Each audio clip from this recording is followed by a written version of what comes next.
Hello guys, आज म तपाईलाई Redmi 14C को एमआरपी लक अथवा अनलक टुलबाट चाहिँ रिसेट कसरी गर्ने भन्ने बारेमा सिकाउन गइरहेको छु। यसको टाइप चाहिँ टाइप सी हो। यहाँनिर ब्ल्याक टाइपको दामी अगाडिको चाहिँ 14C छ। यो चाहिँ लक छ, पुरै लक छ। यसलाई लक रिमुभ गर्नु पर्यो। लक रिमुभ गर्नलाई आउनुहोस्, यहाँनिर चाहिँ यो अनलक टुलबाट गर्ने हामीले यसरी। यहाँ हेर्नुहोस् है, यो चाहिँ अनलक टुल हो।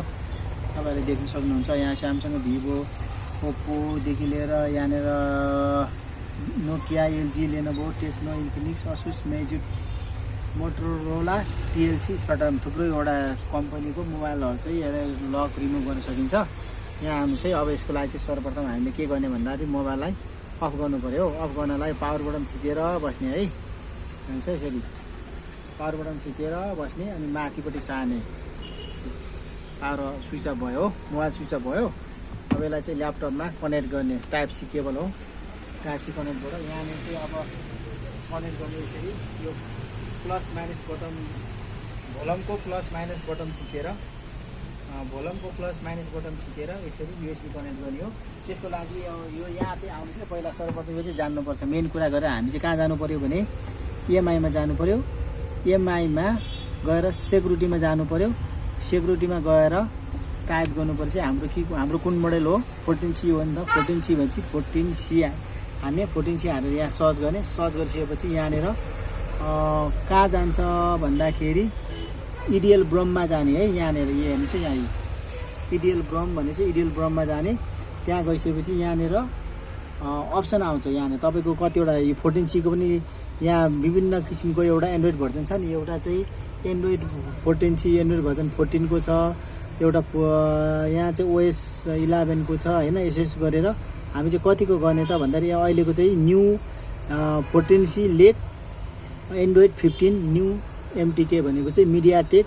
यो चाहिँ अहिलेको नयाँ एन्ड्रोइड भर्जन चाहिँ हाल चलिरहेको नयाँ सेक्युरिटी भर्जन भनेको एन्ड्रोइड भर्जन 15 हो। त्यस कारणले गर्दाखेरि यो चाहिँ हामी एन्ड्रोइड भर्जन 15 न्यू MTK मा यहाँनिर राख्ने। त्यहाँ राखेपछि हामी के गर्नु त, यसको अहिले इरेजिङ एफआरपी। इरेजिङ एफआरपी भनेको चाहिँ लक रिमुभ गर्ने।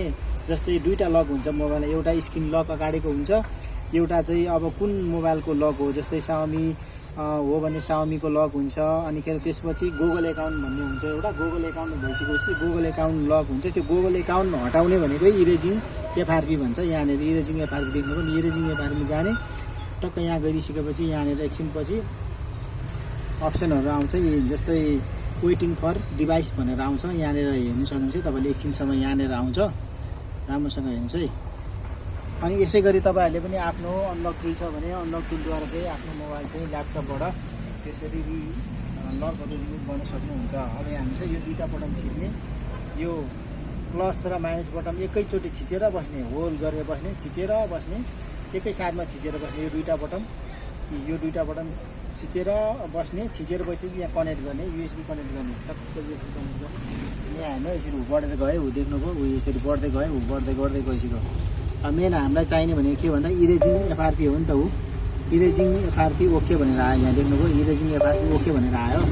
अब यसलाई के पनि गर्नुपर्छ भने हामीले यो चाहिँ इरेजिङ एफआरपी गुगल एकाउन्ट रिमुभ भयो। अब यसलाई चाहिँ अगाडिको लक तोड्नु पऱ्यो। त्यसलाई चाहिँ फ्याक्ट्री रिसेट भन्छ। फ्याक्ट्री रिसेटमा जान्छ। त्यसलाई चाहिँ सिधै यहाँनिर चाहिँ यहाँ हेर्नुहोस् है, यो यहाँनिर फ्याक्ट्री रिसेटमा जाने। फ्याक्ट्री रिसेटमा गइसकेपछि यो पनि अहिले चाहिँ यहाँनिर यो सेम त्यो अहिलेको जस्तै मोबाइल स्विच अफ गर्ने। अनि भोलमको प्लस र माइनस बटन छिर्ने। अनि युएसबी कनेक्ट गर्ने। त्यसो गरेपछि चाहिँ सिधै कनेक्ट हुन्छ है। त्यसो गर्दाखेरि चाहिँ यसमा मोबाइल कनेक्ट भएर त्यहाँनिर फ्याक्ट्री रिसेट हुन्छ। किनकि हामीले अहिले गरेको यहाँ फ्याक्ट्री रिसेट हो नि त।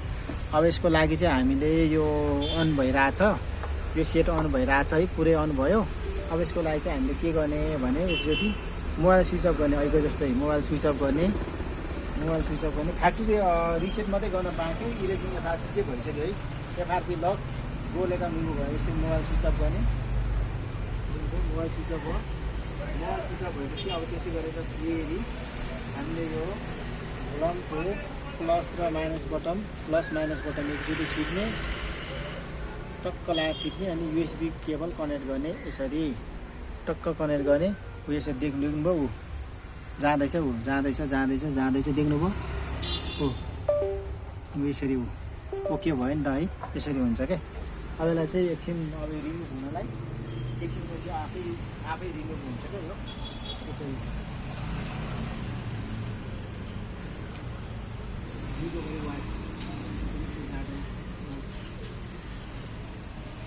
यो चाहिँ रेडमी 14C को नयाँ सेक्युरिटी अपडेट हो। रेडमी 14C को चाहिँ है एन्ड्रोइड भर्जन 15 हो यो चाहिँ। आज मिति 2026 अगस्त होइन, जनवरी, मार्च, एप्रिल, जुन, जुलाई 23 तारिक हो है आज। 23 तारिक हो, जुलाई 23 तारिक हो। 2026 जुलाई 23 तारिकमा चाहिँ त्यो चाहिँ नयाँ त्यो त्यसरी हुन्छ।